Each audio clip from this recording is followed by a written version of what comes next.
Good morning दोस्तों, स्वागत है हमारे यूट्यूब चैनल राजस्थान जी के आई के ऊपर। और आज अपन चर्चा करने वाले हैं कक्षा 12 विषय जो भूगोल है, मानव भूगोल के ऊपर। और इसके मैंने 2 चैप्टर लिए हैं, पहला और दूसरा। और इन दोनों चैप्टरों के महत्वपूर्ण प्रश्नों को इसमें लिया गया है।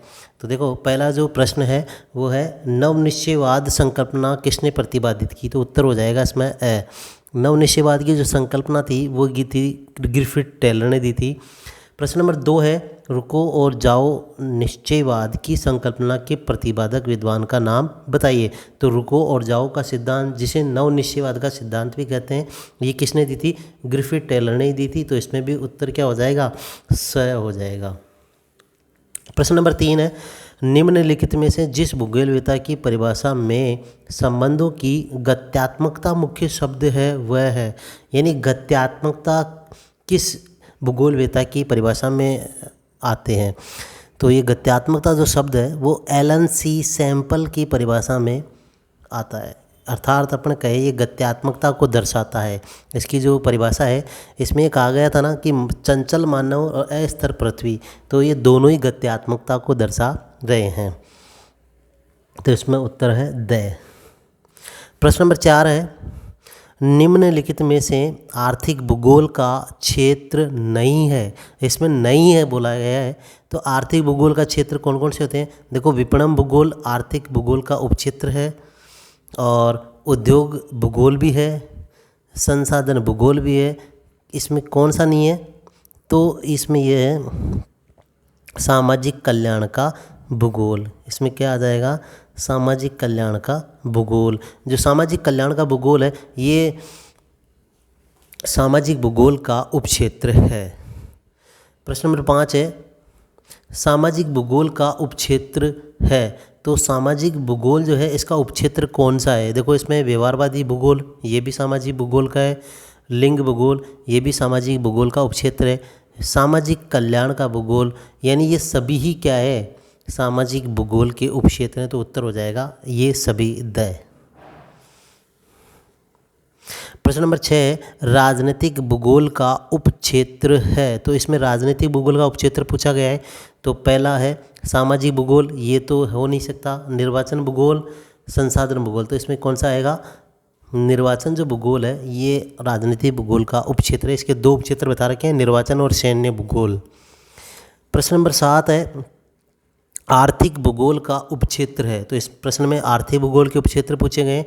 तो पर्यटन भूगोल ये भी सही है, संसाधन भूगोल ये भी सही है, विपणन भूगोल ये भी सही है। मतलब ये तीनों ही सही है। तो इसमें उत्तर हो जाएगा द। ये सभी आर्थिक भूगोल के उपक्षेत्र है।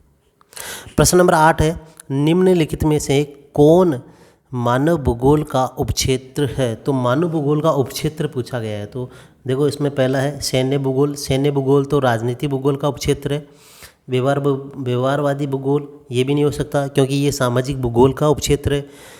पर्यटन भूगोल भी नहीं हो सकता क्योंकि ये आर्थिक भूगोल का उपक्षेत्र है। तो इसमें मानव भूगोल का क्षेत्र पूछा है, उपक्षेत्र नहीं पूछा। तो इसमें क्षेत्र क्या है? जनसंख्या भूगोल। उत्तर हो जाएगा आपका स।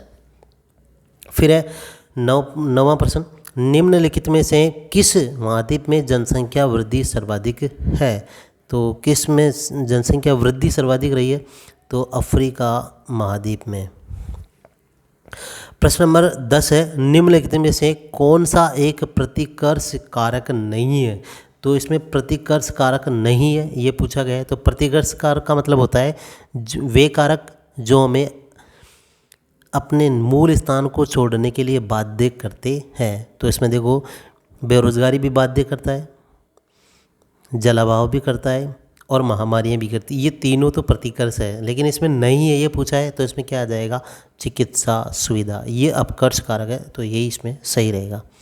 प्रश्न नंबर 11 है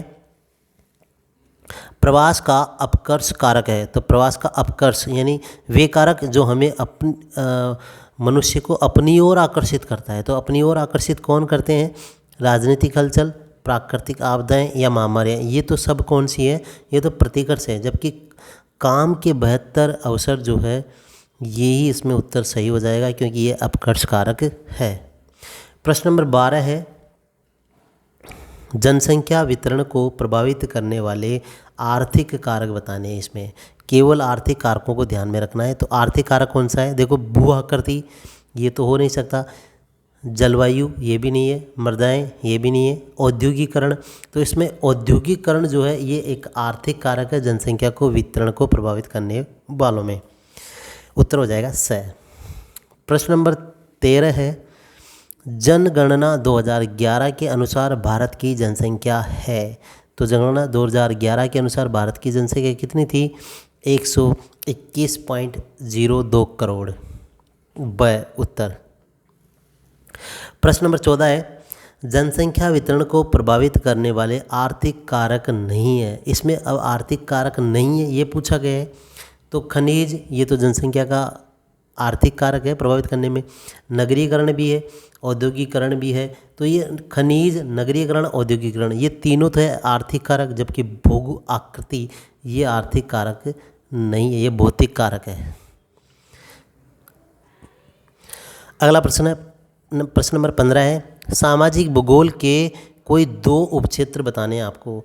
तो उपक्षेत्रों में उसमें उत्तर हो जाएगा, एक तो देखो सामाजिक कल्याण का भूगोल है, व्यवहारवादी भूगोल है, चिकित्सा भूगोल है, लिंग भूगोल है। तो ये सभी जो है सामाजिक भूगोल के उपक्षेत्र हैं। प्रश्न नंबर 16 है, आर्थिक भूगोल के कोई 3 उपक्षेत्र बताने। अब आर्थिक भूगोल के पूछा है तो इसमें कौन कौन से आ जाएंगे? विपणन भूगोल, पर्यटन भूगोल, संसाधन भूगोल एवं कृषि भूगोल। ये चारों ही जो है आर्थिक भूगोल के उपक्षेत्र हैं। प्रश्न नंबर 17 है,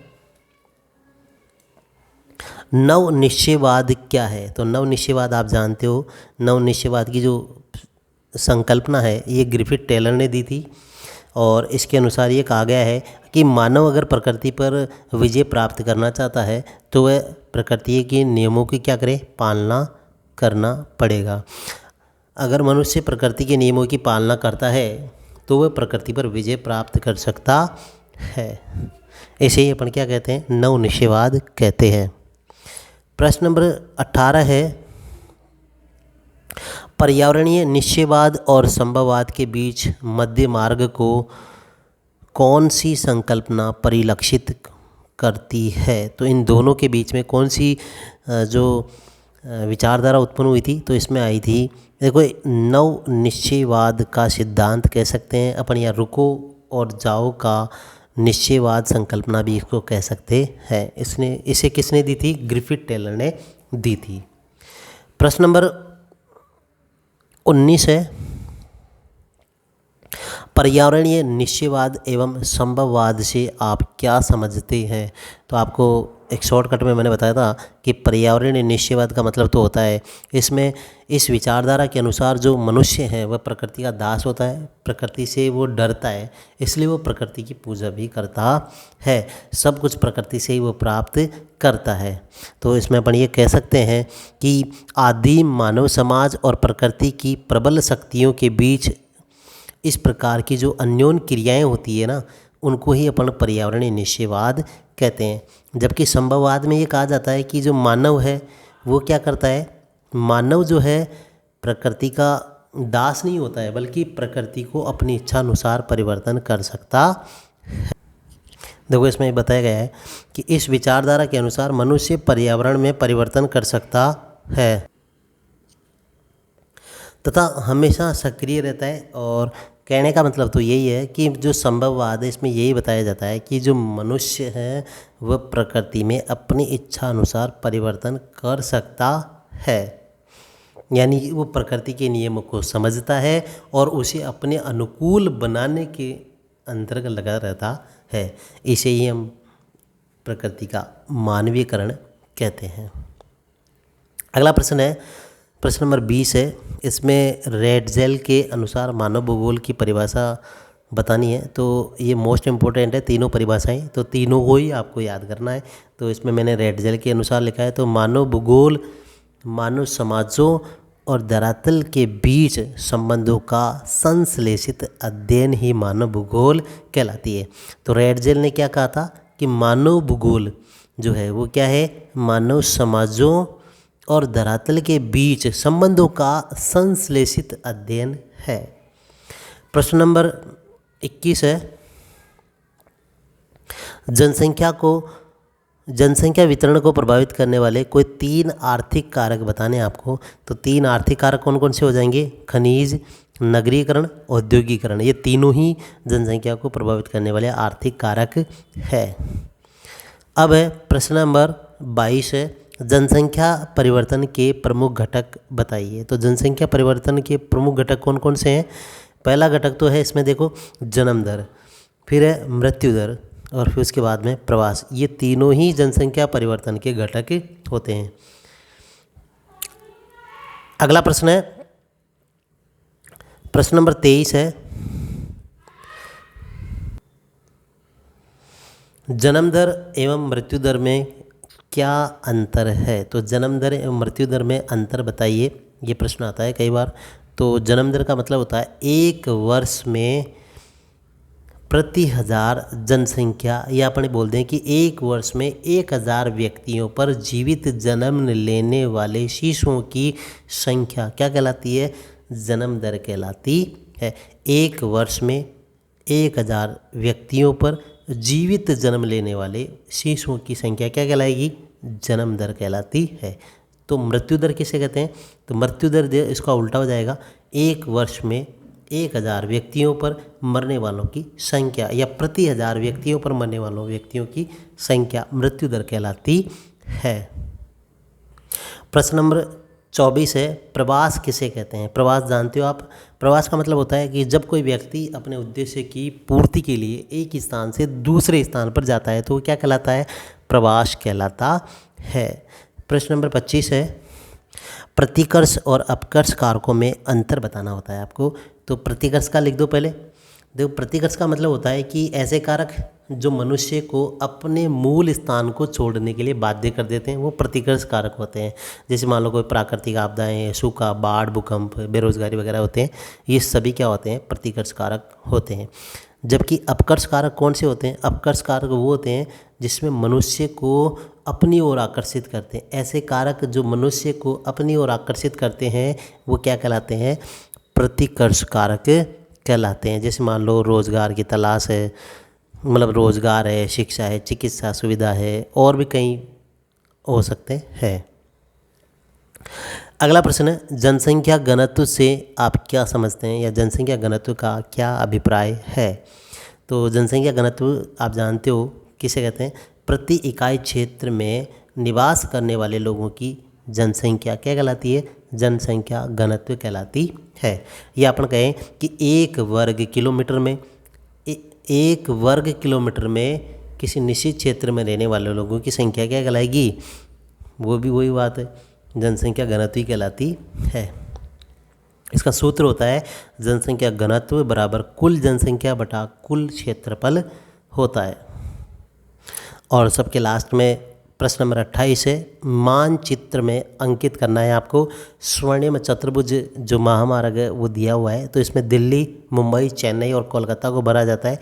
तो आप लोगों को मानचित्र में देखो, दिल्ली तो आपको दिख रहा है, ये दिल्ली है यहाँ पे, और यहाँ पे मुंबई है, ये कोलकाता है, और ये आपकी चेन्नई आ जाती है। तो दिल्ली, मुंबई, चेन्नई और कोलकाता, ये चारों को मिलाकर क्या कहा जाता है? इन चारों को मिलाने से एक चतुर्भुज का निर्माण होता है, जिसे स्वर्णिम चतुर्भुज कहा जाता है। और ये भारत सरकार द्वारा बनाया गया था। इसका उद्देश्य ये था कि जो ये चारों महानगर है, इन महानगरों में जो खर्चा आता था और जो दूरी, समय, यानी दूरी, या अपन कह दें कि समय की बचत के लिए भी इसको बनाया गया था। और इसके अलावा इसमें आने वाले खर्चे को भी इसमें कम करने का उद्देश्य रखा गया था। तो ये थे अपने 28 प्रश्न। तो वीडियो कैसा लगा? अच्छा लगा तो इसको लाइक करें, शेयर करें, और आप हमारे चैनल पर नए हो तो इसको सब्सक्राइब ज़रूर कर लें। साथ ही साथ बेल आइकन की जो घंटी है उसको भी दबा लें, जिससे आने वाले सभी वीडियो आपको मिल सके।